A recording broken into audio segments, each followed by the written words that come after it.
The girl was 9 years old, and she should not have been in that hallway. That was the thought that crossed Aldous Mercer's mind the moment he turned the corner and nearly stepped on her, a small child, with muddy boots and wide, careful eyes, crouched low against the wainscoting like she was trying to disappear into the wall. He was 61 years old, a senior partner at one of the most respected law firms in Halifax, and he had spent 4 decades learning to read rooms. But he had never seen a child look at him quite the way this one did, not with fear, exactly, but with the particular intensity of someone who had been waiting a very long time and had finally run out of patience. "Mr. Mercer," she whispered. She didn't ask. She said it, the way you say the name of someone you've been looking for. He stopped. "You don't know me," she said, "but I know who you are, and I need you to come with me right now. Please don't go into that room." She was pointing back down the corridor toward the study, the room where his brother-in-law was waiting with a bottle of scotch and a set of papers that needed signing. Papers that would restructure the family trust. Papers that Aldous had been told twice now were a formality. He almost kept walking. Aldous Mercer had built his career on the principle that nothing in law was ever truly a formality. He had said this to articulate students, to nervous clients, to his daughter on the day she passed the bar. He had cross-stitched the philosophy into every brief he'd ever written. And yet, standing in the dim hallway of his late wife's family estate on a gray November evening in Nova Scotia, he had been about to walk into a room and sign a document he hadn't read in full. He told himself later that it was exhaustion.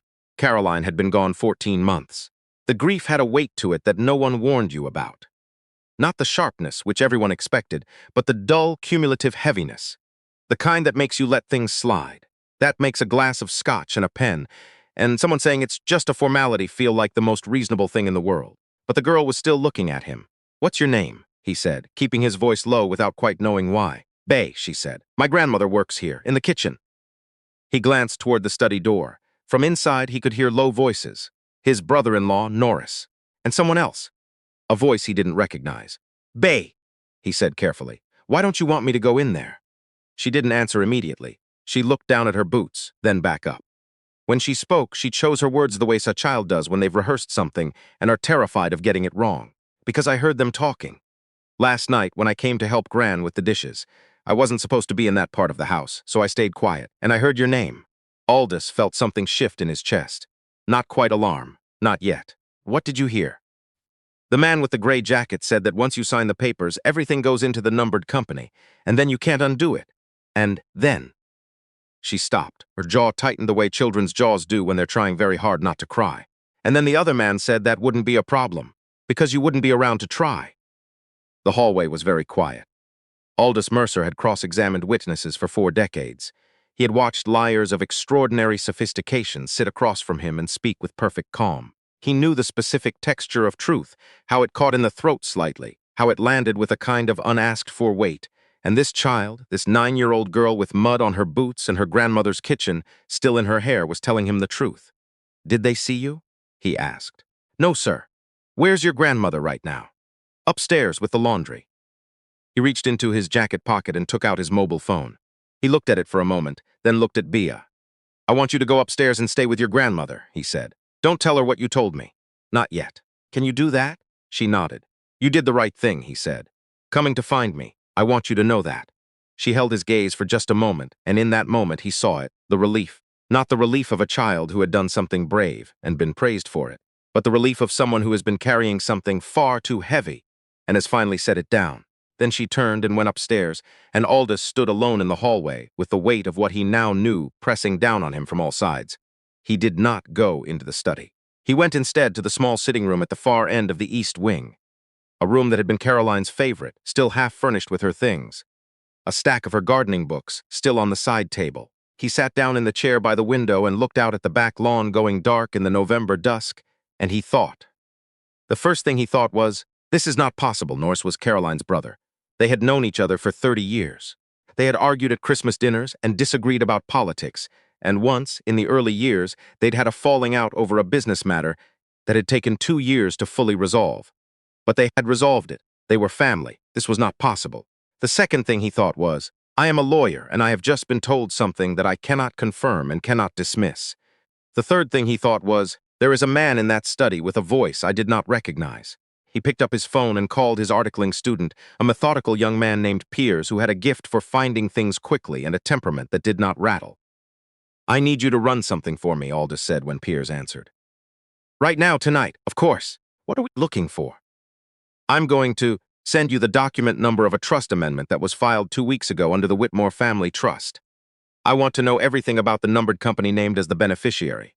Registered officers, date of incorporation, any corporate history you can find. And Piers, yes, sir, don't run it through the office system. Use the public registry and do it on your personal laptop. There was a pause, not alarm. Piers was too professional for that, but a pause that meant he understood something was different tonight. I'll start right now, he said. Aldous ended the call. He sat in the dark for a moment longer, listening. From somewhere down the corridor, he could hear Norris's voice, louder now, the particular volume of a man who has begun to wonder where his guest has gone. He thought about Caroline, about the last year of her life, the illness that had moved faster than any of them had expected, and the conversations they'd had near the end. Careful, exhausted conversations about what she wanted, who she trusted, how the estate should be handled. She had specifically asked that Aldous be named executor. Norris had not been pleased. Aldous had noticed that at the time and filed it away. He was retrieving it now. He appeared in the doorway of the study. 20 minutes later, his jacket straightened and his expression composed, carrying the kind of unhurried calm that 4 decades of litigation will put on a man's face, whether he feels it or not. Norris Whitmore was standing by the fireplace, a glass of scotch in one hand, his face arranged into something that was meant to look like patience. He was 56, broad-shouldered with the easy confidence of someone who had spent his entire life in rooms where he set the terms. The other man was seated, gray jacket, late 40s, a folder on the table in front of him. He had the unhurried quality of someone accustomed to waiting for people to come to conclusions on their own. Aldous, Norris said warmly. We were starting to wonder. I needed a few minutes, Aldous said pleasantly. I took a look at the amendment again. Some of the trust language gave me pause. Something moved behind Norris's eyes. Fast. Gone. I'm sure it's straightforward, he said. Jeffrey's been through it. Yes, Aldous said, nodding toward the man in the gray jacket. Jeffrey, you're with which firm? Lakeshore Partners, Jeffrey said.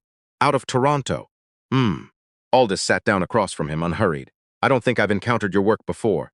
Were you called to the bar in Ontario? A beat. New Brunswick originally, Jeffrey said. I've practiced in several jurisdictions. Of course.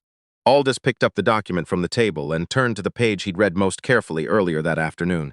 I do want to go through a few of these clauses before we proceed. I hope that's not inconvenient. What followed was 40 minutes that Aldous Mercer would later describe, to the detective who interviewed him 3 weeks afterward, as the most precisely uncomfortable professional experience of his career. He asked questions that any competent solicitor should have been able to answer. Jeffrey Crow, the man in the gray jacket whose name Aldous did not yet know but had already begun to store, answered most of them. Some of the answers were technically correct. A few were not. All of them were smooth. Norris watched from the fireplace, drink in hand, a performance of relaxed disinterest that would have fooled almost anyone. Aldous let the conversation wind down.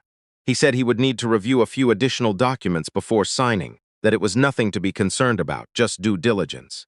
He said it in the tone he used when he had already decided something but didn't want the other party to know. He left at 9:30, said goodnight to Norris in the foyer, and drove slowly down the long gravel drive in the dark. His phone buzzed in the cup holder. It was Piers, numbered company, incorporated in Alberta 14 months ago. Registered director listed as G. Crow. Second director is a holding company with a mailing address in the Cayman Islands. No operating history, no declared assets. Aldous read it twice at the end of the driveway. Engine idling, headlights cutting into the dark. 14 months ago, 1 month after Caroline died. He sat with that for a long time. He didn't go to the police that night. He knew that would trouble people later when they learned the whole story. Why hadn't he simply called the RCMP and reported what the child told him? It was a fair question, and he had a fair answer. He had the word of a 9-year-old girl who had overheard a conversation she hadn't fully understood, and a corporate structure that was suspicious but not yet provably criminal.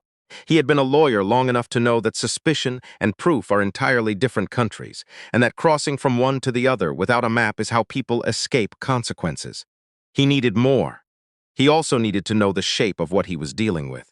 Because if Norris had gone to the trouble of incorporating a shell company and bringing in an unknown solicitor and pressuring a grieving widower to sign papers on a November evening, this wasn't improvised. This had been planned. And planned things had edges you could find if you knew how to look. Over the following 10 days, Aldous did not sleep especially well and worked more carefully than he had in years. He asked Piers to trace every amendment and filing associated with the Whitmore Trust over the preceding 3 years. Not just the last 14 months. He called a colleague in Calgary who knew the Alberta Corporate Registry the way some people know their own street. He found a forensic accountant named Harriet, whose discretion he had relied on 3 times before, and whose instincts he trusted without reservation. What they found, slowly and in pieces, was a blueprint. The trust had been quietly amended 6 times in 4 years, small adjustments, each one individually defensible, each one moving a portion of the estate's income-generating assets toward a structure that would, upon Aldous' death or legal incapacity, transfer control entirely to the numbered company. Caroline's original will had left Aldous a life interest in the estate and clear direction about what was to happen after. None of that direction survived the amendments. Each amendment had been witnessed by different notaries, each in a different city. The work was careful and patient and thorough, and it had started not after Caroline died, but before, while she was sick. Aldous absorbed this piece of information one morning over coffee at his kitchen table and found he had to put the mug down. He thought about Caroline in the hospital. He thought about Norris visiting every Tuesday, reliable as weather. He had appreciated that at the time. He had thought, whatever our differences, he loves his sister. He had felt warmly about it. He put those feelings somewhere very quiet and continued his work. The question of Geoffrey Crowe turned out to be the most informative piece of the puzzle. Geoffrey's credentials were, as Aldous had suspected, imperfectly real. He had been called to the New Brunswick Bar in 2001 and had resigned from the Law Society in 2009 following a finding of professional misconduct related to improper handling of client funds. His current firm, Lakeshore Partners, appeared to exist primarily on paper. He had been retained, as best Aldous could determine, through a third-party arrangement that would have been almost impossible to trace without knowing exactly where to look. Aldous now knew exactly where to look. On the 14th day after the evening in the hallway, he called a former colleague who had moved to the Crown Attorney's office in Halifax. He asked for a meeting. He brought a binder. The investigation that followed was handled quietly, as these things often are when they involve people of a certain standing. Aldous was not required to appear in any public proceeding for another 8 months.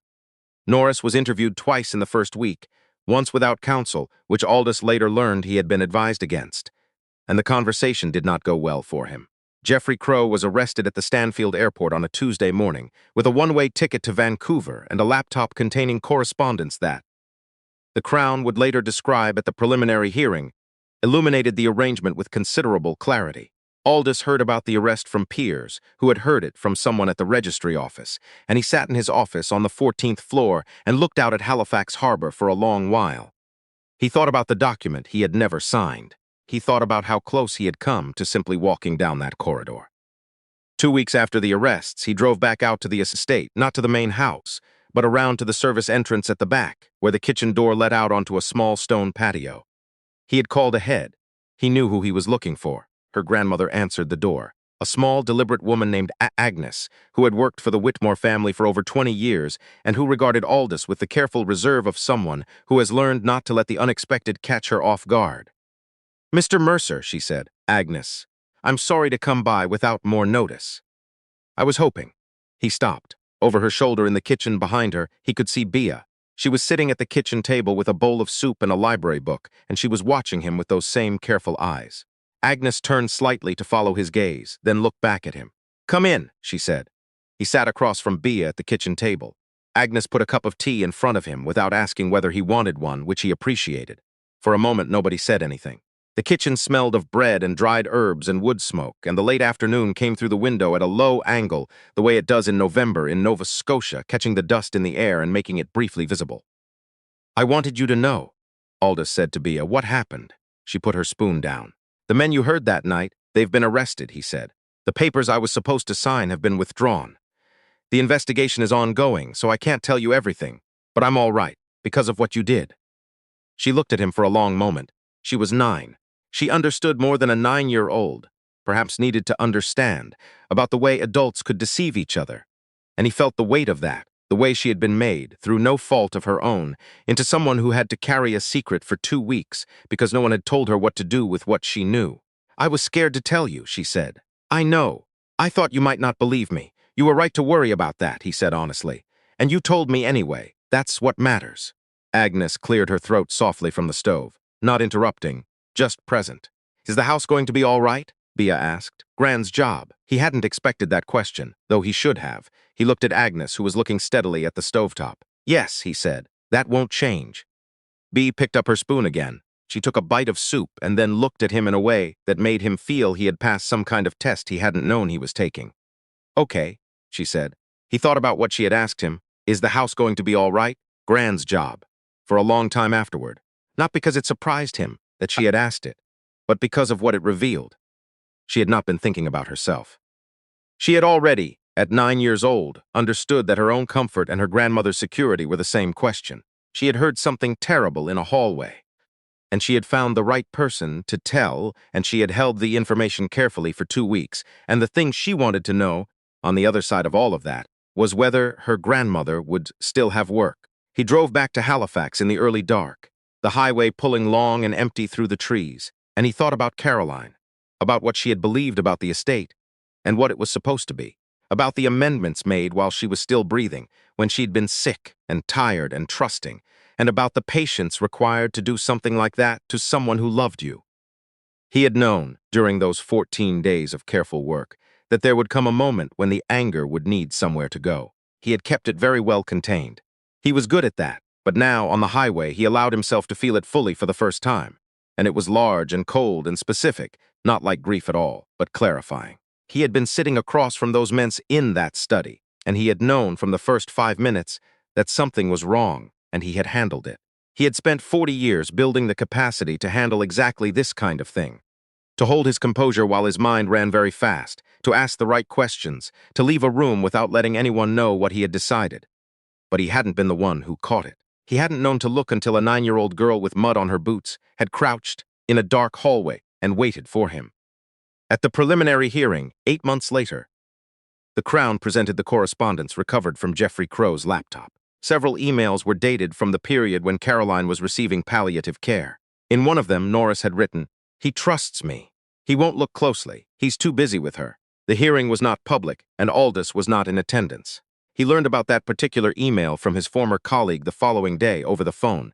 He thanked her, ended the call, and sat in his office for a while. He thought about Caroline. He thought about Bea. He thought about how thin the line was between sitting in that study and signing a document and not knowing what you had done, and standing in a hallway, arrested by the voice of someone who needed you to stop. He had almost not stopped. He thought about that more than anything else, in the months that followed, the almost. The case proceeded through the courts in the careful, unhurried way that financial crimes typically do in Canada, and eventually it reached a conclusion. Norris entered a guilty plea partway through, which was, in Aldous' long experience, what guilty people do when the binder of evidence is thorough enough. Jeffrey Crow went to trial and was convicted on 3 counts. Aldous Mercer retained the executorship of his wife's estate. The assets were restored to their original structure. The greenhouse at the back of the property which Caroline had built in the last good year of her health, and which Norris had apparently planned to sell, was planted in the spring with tomatoes and sweet peas and a cutting of the climbing rose she had brought from her mother's garden in Wolfville. Aldous was not a man who spent much time in greenhouses. He spent time in this one, he thought, on those quiet mornings when the light came in through the glass and the smell of soil was particular and clean. About all the things that had to happen in exactly the right order for him to still be there. A child going to help her grandmother with the dishes. A door not quite closed, a hallway dark enough to hide in. A grown man turning a corner at exactly the right moment, and a girl who had weighed the risk of speaking against the risk of staying silent and had made the harder choice. He had written her a letter, some months after the hearing. Not a long one.